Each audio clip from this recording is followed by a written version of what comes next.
Olá pessoal! Esse é o nosso 18º vídeo sobre a estrutura sintática das línguas de acordo com a teoria X-barra da gramática gerativa. No último vídeo nós falamos sobre o movimento do verbo, em que o verbo principal sai do sintagma verbal, sai do VP, sai do núcleo do VP e vai para o núcleo da categoria funcional superior, que seria o TP.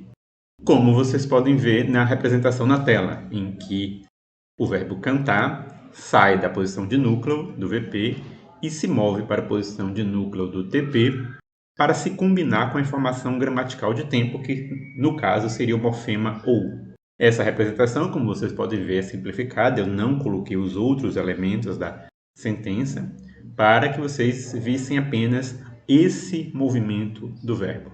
No vídeo de hoje, nós vamos falar sobre um outro aspecto da morfologia verbal, porque há muitas línguas que têm morfologia verbal, mas têm pouca morfologia e não chegam, de fato, a distinguir de modo sistemático entre morfologia de tempo e morfologia de número e pessoa. Mas há outras línguas, como o português, em que nós temos uma morfologia específica tanto para tempo quanto para número e pessoa. Então, nas frases abaixo, por exemplo, nós temos José amava Maria, em que o vá de amava indica o tempo pretérito, mas em nós amávamos Maria, nós temos claramente o vá indicando ainda o pretérito, mas o mos indicando número e pessoa, primeira pessoa do plural. E em eles amavam Maria, nós temos novamente o vá indicando o tempo e essa nasalização que nós representamos pela letra M, indicando o número e a pessoa. Mais do que isso, nós podemos até considerar que no primeiro exemplo, nós temos sim uma morfologia indicando a terceira pessoa do singular, só que essa morfologia é a morfema zero. Então nós temos componentes separados na morfologia verbal, codificando informações gramaticais distintas. E a pergunta, então, é como é que nós vamos lidar com essa informação gramatical de número e pessoa na representação da estrutura da sentença? Há algumas maneiras diferentes de lidar com essa informação gramatical de concordância número-pessoal. Há pelo menos 3 maneiras. A primeira maneira é, na verdade, ignorar essa diferença entre tempo e concordância, não por uma decisão tão consciente assim, mas pelo fato de que muitas línguas não fazem sistematicamente essa diferença. Muitas línguas não têm morfemas especializados para número e para pessoa que se combinam uns com os outros. Então, por muito tempo, o pessoal não lidou com essa questão e apenas assumiu que existiria uma categoria funcional para a flexão, para as informações flexionais, e nessa categoria estão todas as informações flexionais. Adotando essa análise para uma língua como o português, isso seria equivalente a nós gerarmos todas essas informações gramaticais nesse núcleo de TP, como nós mostramos aí na tela, em que a partícula vá e a partícula mos seriam geradas nesse núcleo de TP e o verbo se moveria para essa posição e pegaria essa informação. Notem que, nesse caso, até a gente pode questionar se o melhor rótulo para essa categoria seria TP, porque TP vem de tense phrase, sintagma temporal. A informação gramatical aí não é mais apenas temporal, mas é qualquer informação do tipo flexional.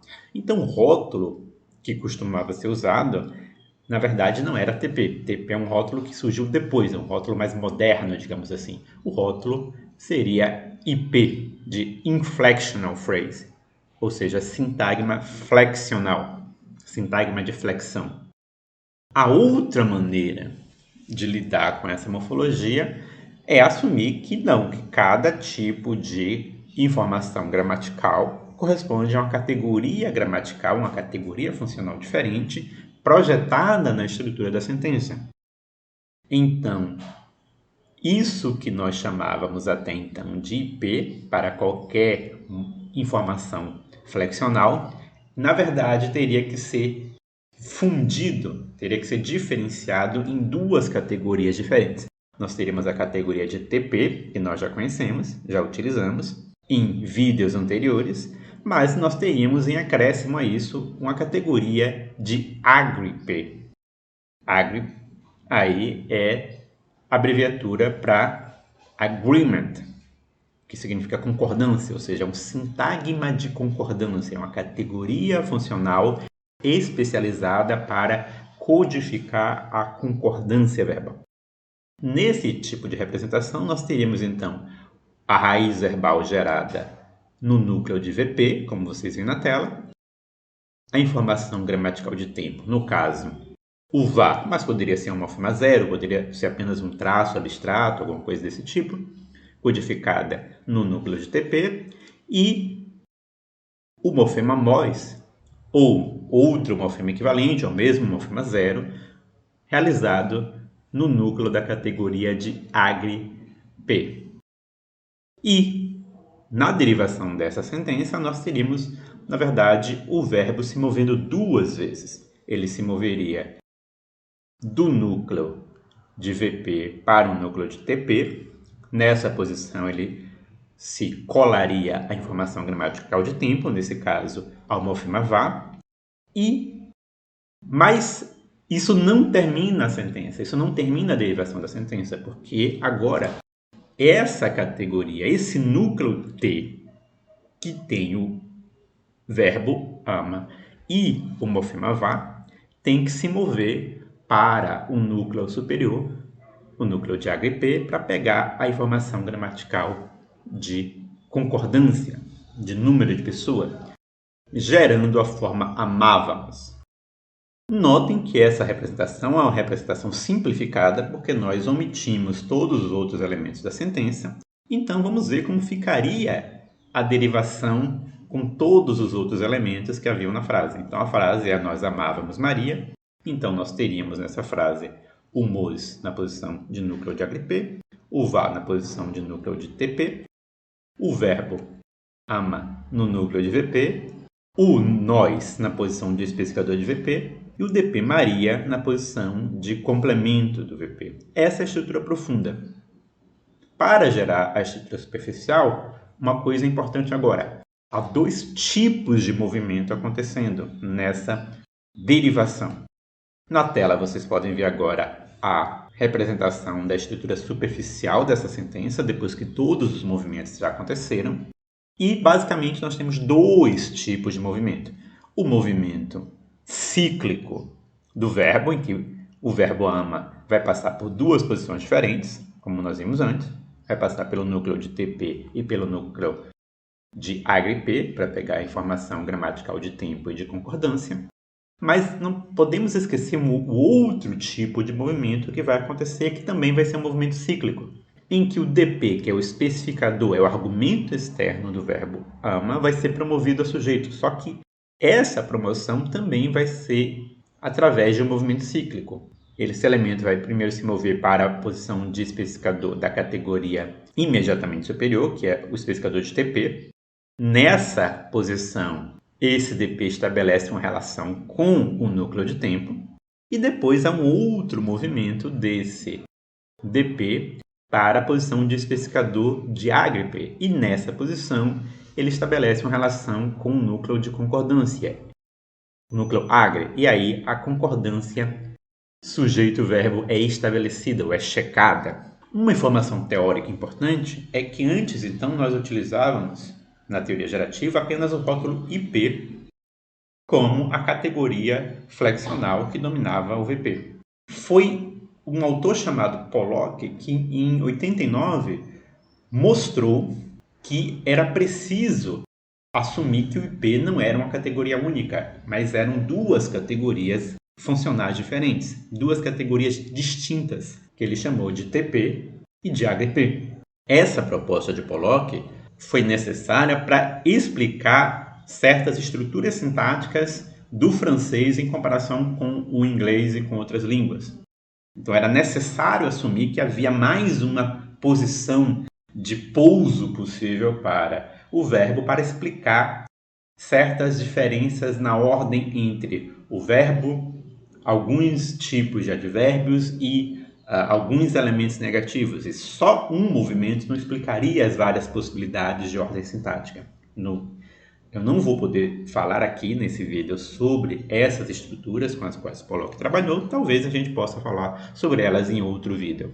Mas uma questão importante é que ele não estava exatamente preocupado com essa morfologia verbal diretamente. Ele estava preocupado com ordenação sintática.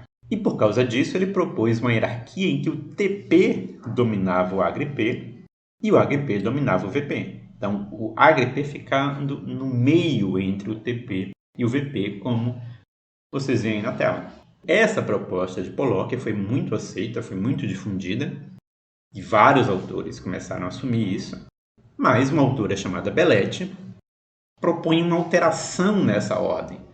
Então, para explicar melhor a ordenação da morfologia verbal, ela propõe, então, aquilo que a gente viu, que é o AgriP como uma categoria mais alta do que o TP, que é aquilo que a maioria dos autores acabou assumindo depois. Praticamente só assumiram que o Agri é a categoria mais acima, mais alta desse sistema. E aí, para finalizar, é importante saber que, depois disso, muitos autores continuaram usando o rótulo IP, mas agora com outro significado.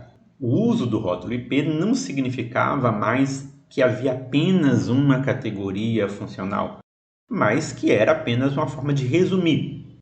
Ou seja, a não ser que fosse importante descrever ou mostrar, representar separadamente o AgriP e o TP, muitos autores apenas utilizavam o rótulo IP como se fosse um resumo.